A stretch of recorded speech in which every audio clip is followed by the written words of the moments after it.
गढ़ विधानसभा क्षेत्र के ग्राम सिंघनपुरी में सौर एकेडमी के 18 परीक्षार्थी सहित 2 प्रशिक्षक भूतपूर्व सैनिक प्रदीप वर्मा और दिनेश कुमार सिन्हा सिंघनपुरी में सेना सेवानिवृत्त कैप्टन डीपी अवस्थी ले सप्रेम भेंट कर पहुंचे।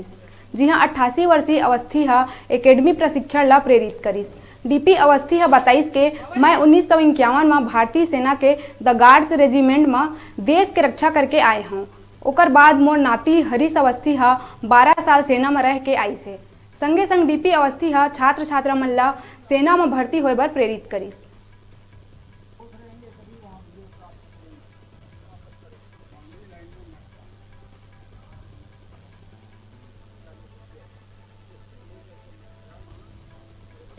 हमको बड़ी खुशी है, आप आए, आपसे हम मिले और आपका गाइडेंस हमने देखा और आपका एकजुटता देखा।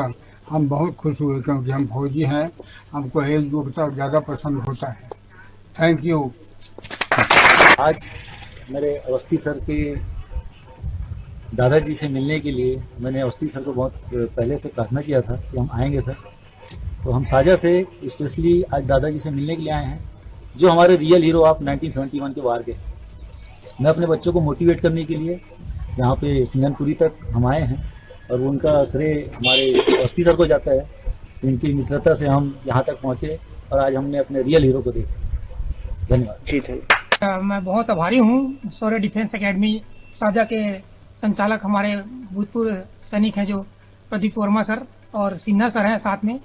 उन्होंने अपने एकेडमी के बच्चों को यहाँ पे जो 1971 की जो लड़ाई हुई थी, इसमें भारत ने बांग्लादेश को आज़ाद कराया था, तो उसके एक रियल हीरो है हमारे गांव में। लोगों को ये चीज़ें पता नहीं है, लोगों को इस बारे में जानकारी नहीं है।